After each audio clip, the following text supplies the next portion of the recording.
नमस्कार दोस्तों। दुनिया की राजनीति एक बार फिर ऐसे नाजुक मोड़ पर आ पहुंची है जहां एक गलत निर्णय पूरी मानवता को युद्ध की भट्टी में झोंक सकता है। अमेरिका और ईरान के बीच बढ़ता तनाव अब सिर्फ शब्दों की जंग नहीं रहा, बल्कि यह टकराव धीरे धीरे असली युद्ध की परछाई बनता जा रहा है। हालात ऐसे हैं जैसे हर पल बारूद पर चिंगारी गिरने वाली हो। इसी बीच अमेरिकी राष्ट्रपति डोनाल्ड ट्रंप की बार बार बदलती नीति दुनिया को और ज्यादा असमंजस में डाल रही है। यही अस्थिरता आज वैश्विक शांति के लिए सबसे बड़ा खतरा बन चुकी है। अब सवाल यह है कि अगला कदम शांति की ओर होगा या तबाही की ओर। कुछ समय पहले तक डोनाल्ड ट्रंप खुलेआम ईरान को युद्ध की धमकियां दे रहे थे। 22 जून 2025 को ईरान की न्यूक्लियर फैसिलिटीज पर कराए गए हमले ने इस टकराव को एक और नए खतरनाक स्तर पर पहुंचा दिया। इन हमलों में ईरान के परमाणु ढांचे को भारी नुकसान पहुंचने की खबरें सामने आई। अमेरिका ने इसके जरिए दुनिया को साफ संदेश देने की कोशिश की, अगर ईरान ने परमाणु हथियारों की दिशा में एक भी कदम बढ़ाया तो उसे पूरी तरह कुचल दिया जाएगा। लेकिन यह रणनीति उल्टी पड़ गई। दबाव और हमलों ने ईरान को कमजोर करने की बजाय और ज्यादा आक्रामक, प्रतिशोधी और टकराव के लिए तैयार कर दिया, जिससे मिडल ईस्ट की आग और ज्यादा भड़क उठी। इसके बाद डोनाल्ड ट्रंप ने अपनी रणनीति बदल दी। दिसंबर 2025 में ईरान के अंदर विद्रोह को बढ़ावा देने की कोशिश की गई। मकसद साफ था, ईरान के सुप्रीम लीडर अयातुल्ला खामनेई को सत्ता से हटाना।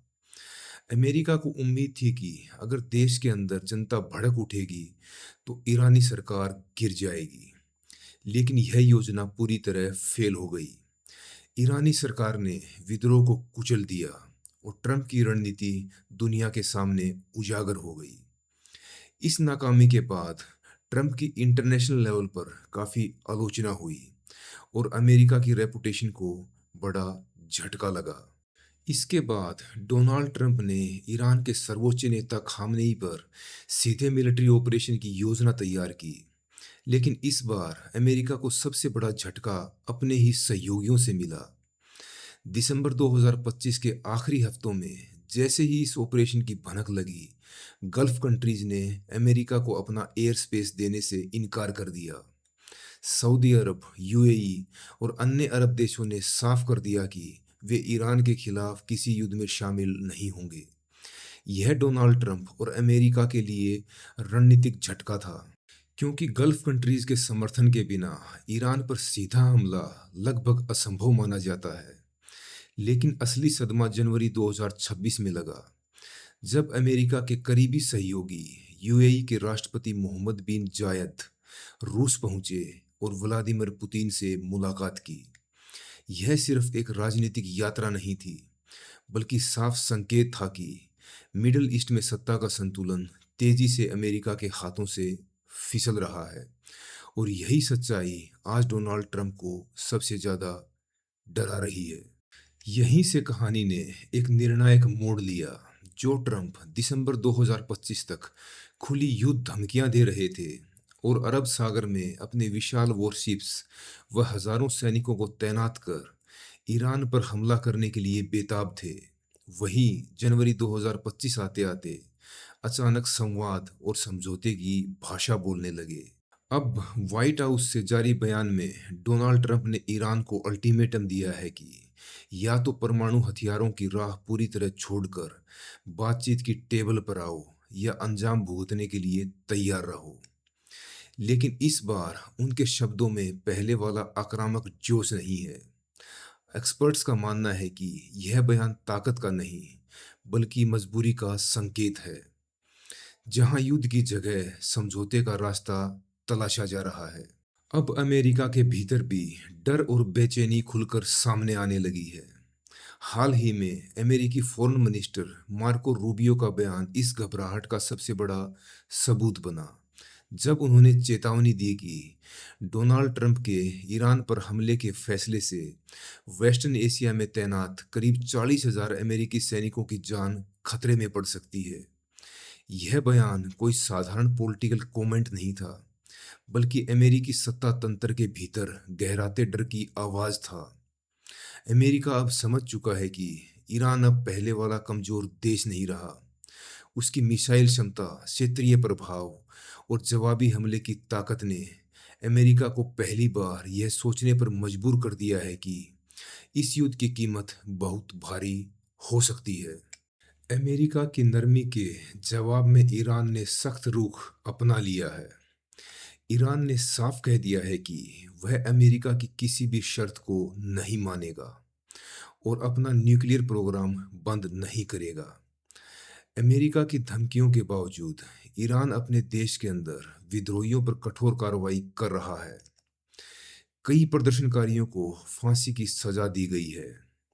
हाल ही में अमेरिकी चेतावनी के बाद भी ईरान ने प्रदर्शनकारी फरजाद कादरी को फांसी पर लटका दिया है, जिससे यह संदेश गया कि ईरान किसी भी दबाव में झुकने वाला नहीं है। हाल ही में ईरान के फॉरेन मिनिस्टर अब्बास अराक्ची ने एक ऐसा बयान दिया जिसने पूरी दुनिया की धड़कनें बढ़ा दी। उन्होंने साफ चेतावनी दी कि अगर युद्ध शुरू हुआ तो वेस्टर्न एशिया का कोई भी देश सुरक्षित नहीं रहेगा और यह संघर्ष कुछ दिनों या महीनों का नहीं, बल्कि दशकों तक चल सकता है। अराक्ची ने यह भी कहा कि हमारा हाथ बटन पर है, यानी जवाबी कार्रवाई के लिए ईरान पूरी तरह तैयार है। डिप्लोमेटिक भाषा में दिया गया यह बयान दरअसल खुली जंग का संकेत है। ईरान ने सिर्फ शब्दों से नहीं, बल्कि अपनी मिलिट्री पावर के खुले प्रदर्शन से भी दुनिया को संदेश दिया है। हाल ही में ईरान ने अपनी सबसे खतरनाक बैलिस्टिक मिसाइल खुर्रमशहर 4 का प्रदर्शन किया, जिसकी मारक क्षमता करीब 2000 किलोमीटर बताई जाती है और जो भारी वॉरहेड ले जाने में सक्षम है। ईरान का साफ दावा है कि गल्फ रीजन में मौजूद अमेरिकी मिलिट्री बेसिस उसकी मिसाइल रेंज के भीतर आते हैं।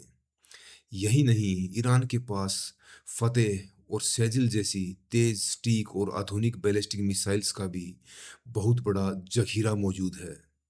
एक्सपर्ट्स के मुताबिक यह प्रदर्शन महज अभ्यास नहीं था, बल्कि अमेरिका और उसके सहयोगियों के लिए खुली चेतावनी थी कि किसी भी हमले का जवाब विनाशकारी हो सकता है। अब ईरान ने चेतावनी दी है कि अगर अमेरिकी fighter aircraft worship USS Abraham Lincoln उसकी ओर बढ़ा तो उसे मिसाइलों से नष्ट कर दिया जाएगा। कुछ रिपोर्ट्स में दावा किया गया है कि यूएसएस अब्राहम लिंकन सर्विलांस और रडार सिस्टम से गायब हो गया है। इसका अर्थ साफ है कि अमेरिका को भी ईरानी मिसाइल्स की ताकत का अंदाजा हो गया है, इसलिए वह अपने वॉरशिप को बचाने में लगा हुआ है। अब ईरान ने समुद्र में भी अपनी ताकत का खुला प्रदर्शन शुरू कर दिया है। ईरानी नेवी ने अपने वॉरशिप्स पर नूर जैसी एंटी शिप मिसाइल्स की तैनाती शुरू कर दी है, जिनकी मारक क्षमता करीब 300 किलोमीटर मानी जाती है। ईरान का दावा है कि ये मिसाइल्स लो फ्लाइंग और रडार से बचने वाली टेक्नोलॉजी से लैस हैं, जिन्हें रोकना अमेरिका की एडवांस नेवी के लिए भी आसान नहीं होगा। अगर यह दावा सही साबित होता है तो अरब सागर और फारस की खाड़ी में तैनात अमेरिकी एयरक्राफ्ट कैरियर्स और वॉरशिप्स सीधे खतरे की जद में आ जाते हैं। दुनिया की एनर्जी सप्लाई की नब्ज स्ट्रेट ऑफ हॉर्मुज पर निर्भर है, जहां से रोजाना लगभग दुनिया का 20% इंटरनेशनल क्रूड ऑयल गुजरता है।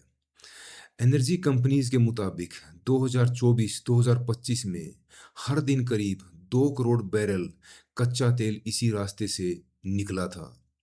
ईरान ने इस समुद्री रास्ते को बंद करने की चेतावनी दे डाली है। अगर ईरान ने इस जलमार्ग को बंद किया तो तेल की कीमतें एक झटके में $150 प्रति बैरल के पार जा सकती हैं। इसका सीधा असर अमेरिका, यूरोप और एशिया की अर्थव्यवस्थाओं पर पड़ेगा।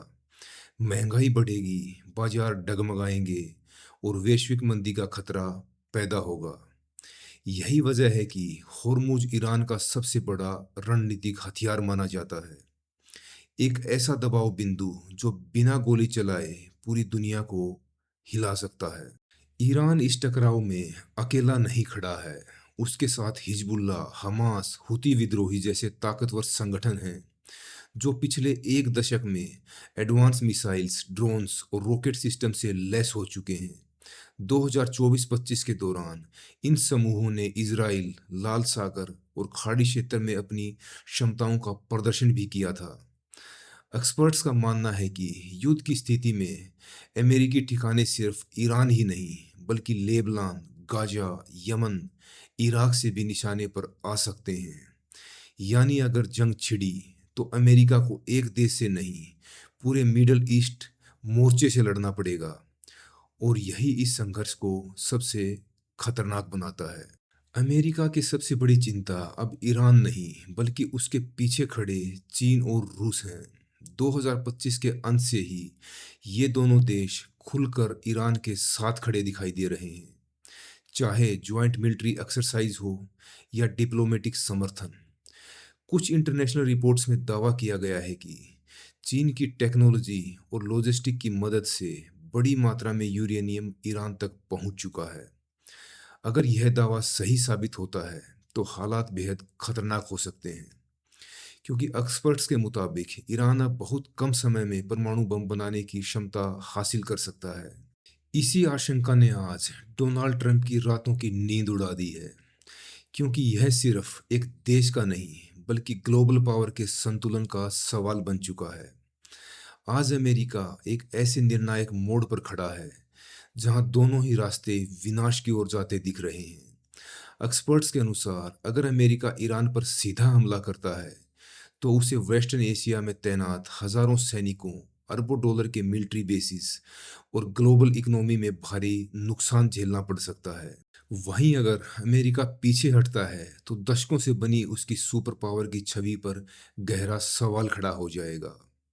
यही दुविधा डोनाल्ड ट्रंप की बार बार बदलती रणनीति में साफ दिखाई देती है। कभी धमकी, कभी बातचीत। एक्सपर्ट्स का मानना है कि यह असमंजस सिर्फ नीति का नहीं, बल्कि उस डर का संकेत है कि इस बार एक गलत कदम अमेरिका को इतिहास के सबसे बड़े संकट में झोंक सकता है। धन्यवाद।